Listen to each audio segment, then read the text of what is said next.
Yo tout le monde! Donc aujourd'hui petite vidéo très différente comme d'habitude. Cette fois-ci ça va être une vidéo assez spéciale parce que je vais plus faire des vidéos de gaming à proprement parler.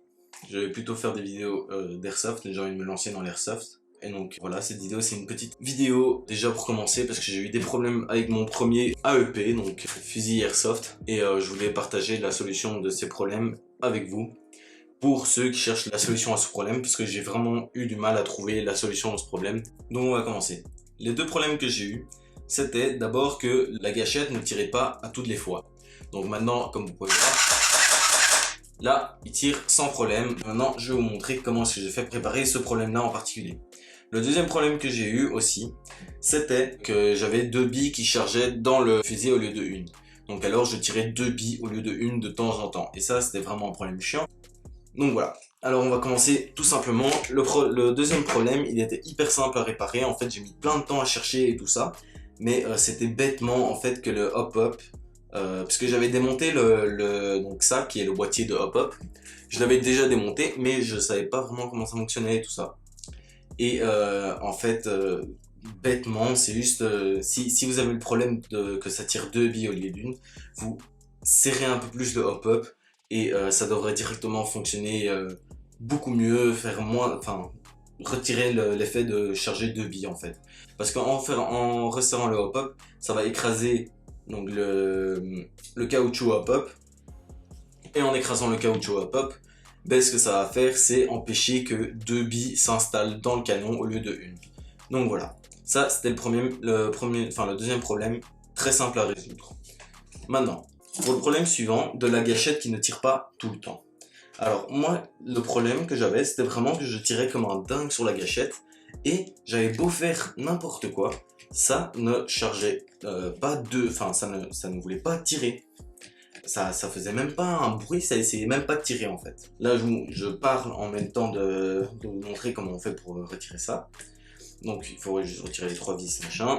Tac. Donc en fait mon problème c'était que ça voulait juste plus du tout tirer et je pensais au début que c'était à voir avec une des petites pièces qui est ici. Donc tout ça c'est l'assemblée pour tirer. Donc tout ça c'est l'assemblée pour tirer. Je pensais vraiment que ça avait à voir quelque chose avec ça, mais pas directement en fait. Donc alors pour continuer on va juste tac retirer la batterie. Toujours retirer la batterie. Donc on va devoir entièrement démonter le fusil en vrai. Donc on va retirer aussi le cache-canon. On va retirer ça donc en retirant les deux petites vis ici. Tac, tac, faites attention, s'il y a un ressort, c'est sous pression. Donc ne pas le laisser partir dans les airs. Ce serait un peu bête. Tac, tac, tac, voilà. On va... Moi, ce que je fais, c'est généralement, je prends soit mon ongle, soit une petite spatule en métal comme ça. Je mets la spatule, j'enfonce le ressort, je retire ça. Le ressort est parti, la piste en métal est partie en volant. Mais c'est pas grave, j'ai encore le ressort. Je vais vite aller le chercher. Hop, on va laisser ça là. Donc maintenant, on arrive à ça, on va devoir retirer la gâchette. Voilà. Donc on retire cette petite tige qui va nous permettre de déloger la gâchette de son emplacement. Aussi retirer le chargeur, ce sera plus facile. Tac, on va doucement, faites attention parce qu'ici il y a un petit ressort qui peut facilement sauter. Donc on va doucement... ah oui, je suis bête. D'abord retirer ici. Tac, ce petit truc qui permet de rentrer une bille à la fois dans le chargeur. Je pensais aussi que le problème il était de là pour les billes, mais finalement pas du tout. Donc voilà, hop, maintenant on peut retirer ça sans problème. Faire attention au petit ressort qu'il y a. Voilà, on a retiré ça. On peut retirer délicatement, ça va pas se casser. Hein. Voilà. Donc alors, à ce stade-là, soit il y a des gens qui vont vraiment aller jusqu'à prendre un fer à souder et dessouder là et là. Mais je veux dire, vous pouvez le faire, hein, c'est peut-être plus facile pour vous. Mais je veux dire, je comprends pas pourquoi, parce que ici il y a une bête vis. Tac. On retire cette vis là. Gardez vos vis dans l'ordre. Hein. On retire cette vis là. On peut juste retirer cette pièce là qui est le bras, ça se détache facilement. Et voilà, on a retiré toute cette pièce là sans avoir à dessouder les câbles. On continue par... on va devoir retirer ces deux panneaux qui sont bêtement collés avec du scotch du scotch bien chinois double face. Donc vous pouvez voir que c'est un truc bien chinois parce qu'il fait blindé de fibres comme ça et que c'est bien jaune comme ça. Donc voilà, ça c'est les deux panneaux, on peut les retirer. Je pense qu'à un moment je devrais... Faites attention, moi c'est facile à retirer parce que je les ai déjà retirés plusieurs fois. Mais vous devez faire attention en les retirant. Voilà, tac. Je pense qu'à un moment je devrais changer le scotch double face parce qu'il va lâcher.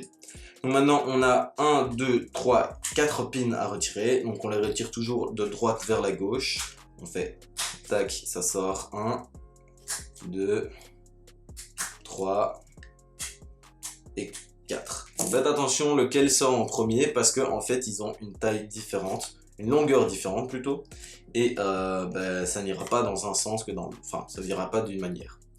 Donc voilà, maintenant que c'est fait, on a tout retiré. Il y a des gens qui s'amusent à retirer la plaquette, je vois pas l'intérêt de nouveau. On gigote un peu ça, on fait attention que les câbles soient bien tordus plat, comme ça peut traverser tout le manche. Hop, on gigote un peu, doucement, sans trop forcer, hein, le but c'est pas de casser ça, c'est juste de le faire glisser, et voilà, on a retiré tout ça. Le problème que moi j'avais, c'était que, en fait, ça c'est le bouton en fait. Le bouton qui permet en vrai de faire la connexion entre la batterie qui est connectée ici et le moteur qui est là. Donc ça c'est le bouton. Et mon problème, il se trouvait dans le bouton. Donc, on a fait comme ça, enfin, j'ai fait comme ça. J'ai juste retiré les 3 vis qui se trouvent donc ici et là. Donc, vous pouvez voir donc, la vis là et la vis là. On retire ces 3 vis. C'est vraiment très simple à faire. Tac, tac, tac. On peut voir que maintenant, ce mécanisme, il est totalement libre. Dès qu'on a fait ça, on peut maintenant facilement... retirer cette vis au centre, qui tient entièrement le cache qui protège les batteries, enfin les connexions. Donc après mon problème en fait c'était que si on regarde ici, je vais prendre mes petites pinces, si on regarde juste, il y a un ressort qui est sous tension, je vais juste le lâcher, comme ça c'est plus facile à travailler avec ça, tac, voilà, on va le retirer doucement, tac, et en fait ce qui se passait, c'est que mes connexions, elles étaient sales. Je sais pas si c'est un défaut de fabrication. Je pense que c'est pas de date de fabrication, mais c'est dans la construction en elle-même du fusil. Et voilà, qu'ils ont ajouté de l'huile ou un lubrifiant où il ne fallait pas. Donc en fait, vous pouvez voir que ici, il y a 2 contacts. Il y en a un petit là et un petit là. Je sais pas si vous voyez bien comme ça, mais dans tous les cas, si vous démontez votre AEP, vous trouverez. Donc un petit contact là et un petit contact là. Et sur cette petite pièce en plastique, pardon, il y a un petit poteau en métal qui traverse et qui est visible des 2 côtés. Et ce petit poteau là, il va se coincer entre les 2 plaquettes en cuivre qui sont pliées d'une manière et en fait va faire le pont entre la connexion de la batterie vers le moteur. Et donc c'est ça l'interrupteur en gros du fusil. Et donc ce qui se passe, c'est qu'il y avait une sorte de lubrifiant noir, et je suppose qu'il n'était pas fait pour les plastiques ou quoi, et enfin un lubrifiant qui après, avec l'usure du plastique et tout ça, est devenu noir. Et en fait ce lubrifiant a empêché la connexion, le bon contact entre le petit poteau en métal qui est ici et les 2 petites plaquettes. Et je pense que c'est ça qui a tout fait foirer dans le fusil, enfin qui a empêché le bon contact entre, de la batterie vers le moteur, et c'est pour ça que mon fusil il tirait une fois sur 5 parce que je tirais sur la gâchette plusieurs fois et au final en fait je suppose que ça frottait un peu du lubrifiant et après là ça faisait un bon contact, mais sinon ça n'en faisait pas tout le temps. De nouveau, on peut pas avoir un fusil qui n'est pas fiable. Donc, tout ce que j'ai fait, c'est j'ai pris un petit coton-tige et vous pouvez nettoyer les contacts et voilà quoi. Et c'était vraiment hyper simple à faire comme réparation, ça m'a coûté. Donc maintenant, on fait rapidement le remontage, hein, c'est pas plus compliqué que ça. C'est vraiment straightforward, donc c'est simple, on suit juste les mêmes étapes qu'on a faites mais à l'envers. Donc on va juste prendre, tac, voilà. On a mis le ressort sous tension qui va tenir le bouton ouvert. On va juste vite revisser tout ça. Oh. tac. Voilà. Donc tout ça, faites attention quand vous remettez le truc, la gearbox, donc la boîte d'engrenage dans la réplique, faites attention que les câbles ne soient pas bien, enfin qu'ils soient justement bien mis. Tac, on va juste mettre ça. Ça, on va bien le mettre plat. On va mettre la réplique, le gearbox dans la réplique. Tac. Faites attention avec les connexions et tout. Ok. On gigote un peu. Ça a l'air de coincer. Ok.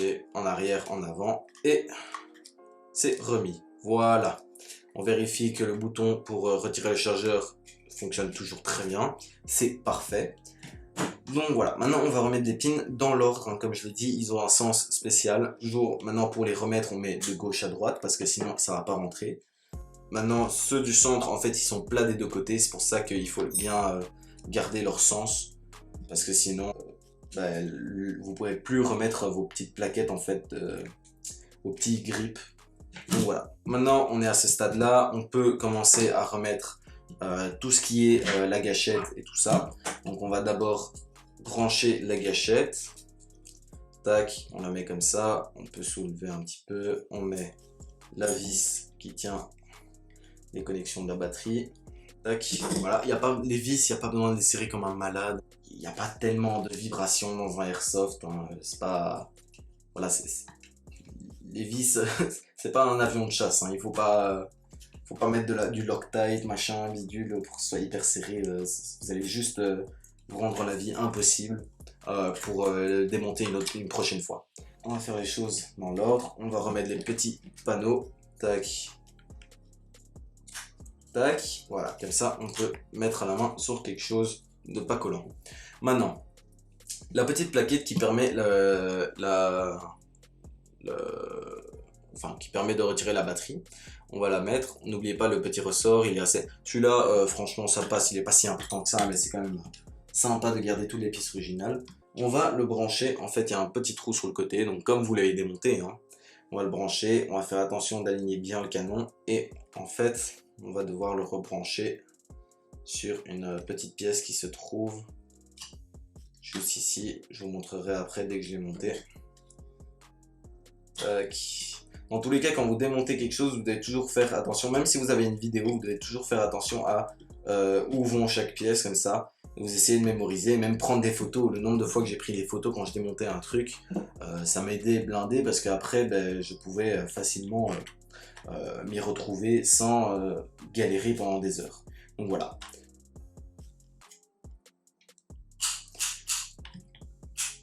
Voilà, c'est ça ce qu'on veut. Oh, j'ai un peu galéré, je dois vous avouer que ce ressort c'est vraiment le truc le plus chiant de démonter ce fusil. C'est vraiment le ressort pour retirer la batterie. Donc voilà, après on met le tout gros pin, là c'est fait, on peut renfoncer ce truc là. Maintenant ce qu'on peut faire c'est mettre, n'oubliez surtout pas, ça c'est très important, de garder la petite truc qui bouge ici en métal derrière la petite barrette en fait. Ça c'est hyper important parce que sinon en fait ça va juste pas tirer. Donc voilà, c'est important de bien le garder devant. Donc maintenant on peut renfoncer cette plaque, enfin cette pièce ici. Tac, cette fois-ci je le tiens avec mon pouce. N'oubliez pas de bien laisser le petit ressort là, qui est très important. Tac, vous pouvez voir, il y a un tout petit ressort tout fin. Il sert à maintenir la gâchette sur le bouton, parce que sinon vous ne pourrez pas tirer et ça raterait de temps en temps. Donc voilà, maintenant dès que ça s'est mis, on peut juste le tenir avec un doigt. C'est pas, il n'y a pas énormément de force exercée sur la petite plaquette en métal. Et dès qu'il y a une vis, on peut lâcher. Tac, tac. Donc voilà, ça c'est un bon moment où vous pouvez tester le fusil parce que vous pouvez voir toutes les pièces qui bougent. Donc je vais vous montrer ça maintenant. Tac. Donc là on peut voir tout le mécanisme qui bouge. Et après, on peut aussi l'activer manuellement le fusil avec le petit bouton qui est là. On fait comme ça. Voilà. Donc là, on a le mode full auto. Donc voilà. Maintenant, dès qu'on est à ce stade-là, on peut prendre ce cache canon là, ce faux canon. On peut juste le clipser en place. Pas très compliqué. Maintenant, on remet cette petite boîte de protection. Tac, Voilà. Faites attention aux câbles qui se coincent pas, hein. Et soyez un peu plus délicat que moi, parce que moi, je l'ai déjà fait plusieurs fois, donc je connais un peu comment il faut le faire. Je connais la résistance du plastique. Mais voilà, maintenant on peut juste remettre, tac, 2 petites vis ici. Voilà. Tac, tac. Hop, et la dernière vis là.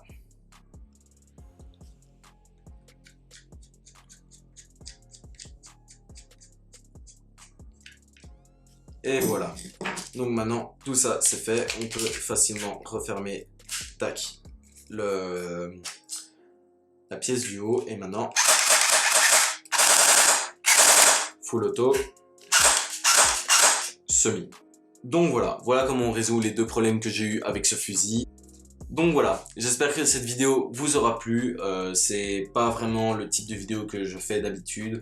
Ça c'était vraiment parce que j'avais un problème et que je suis content de l'avoir réglé et tout ça. Et dites-moi si vous avez des idées pour le type de jeu que je pourrais faire dans l'airsoft et tout ça, parce que cette chaîne je vais vraiment la convertir à une chaîne consacrée à l'airsoft. Et donc voilà, dites-moi si vous avez des types de jeux que vous voulez que j'essaye et tout ça, des fusils peut-être que je vois, ou même des accessoires airsoft. Dites-moi dans les commentaires si vous êtes aussi joueur d'airsoft, donnez-moi des idées aussi. Et si vous avez des problèmes avec ce fusil en particulier, demandez-moi dans les commentaires parce que je l'ai déjà démonté plusieurs fois, donc je peux sûrement répondre à vos questions. Sans problème. Et aussi d'autres fusils de cette marque, ils utilisent à chaque fois des systèmes similaires, donc sûrement, c'est généralement les mêmes problèmes. Merci d'avoir regardé cette vidéo de nouveau et n'oubliez pas de partager, liker et commenter cette vidéo et de vous abonner à la chaîne pour d'autres vidéos. N'oubliez pas la petite cloche, c'est important. Et j'espère vous voir la prochaine fois. Allez, ciao!